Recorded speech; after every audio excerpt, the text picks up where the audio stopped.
জয়গুরু দিদি ভাই। জয়গুরু। আপনি কোত্থেকে এসছেন? আমি নদিয়া দেবগ্রাম থেকে এসেছি। আপনার নাম কি? আমার নাম সাথী ঘোষ। আপনি এখানে কেন এসেছেন? আমি এখানে গুরুদেবকে দেখতে এসেছি। আমার গুরুদেব আমার হচ্ছে গোপাল দাদা।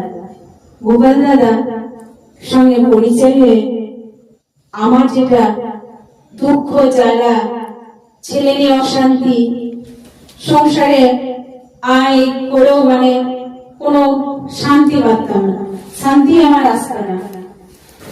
তা দাদা আমাকে বলছে, তুই ঠাকুরকে ভালোবাসিস, ঠাকুরের মতো করতে পারছিস, তুই নিজের মতো ভালোবাসিস, তাই তুই পাচ্ছিস না কিছু।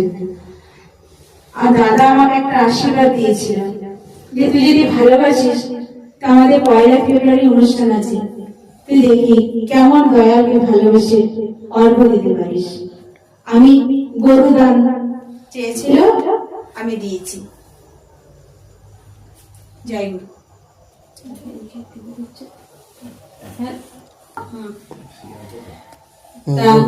দাদা আমাকে বললো তুই যদি দাদা আমাকে বললো তুই যদি ভালোবাসিস, দেখি তুই লোহা দান দিতে পারিস কি। তা আমি বললাম, আমি কিছু বললাম না। দাদার কথা শুনে আমার মনের মধ্যে একটা আশীর্বাদ এসে গেল। আমার এইটা আনন্দ। দাদার কথাটা এতই ভালো লাগলো, এত ভালো লাগলো। ঠাকুরকে দেবো, আমি দেব। আমার মনের মধ্যে একটা আনন্দ আসলো। আমি যাজনও করলাম কজনকে। তা আমি ভাবছি, ধুর, যাজন করে কতদিনে দেবো না দেবো, আমি কালকেই দেবো, এরকম মনে ভাব আসলো।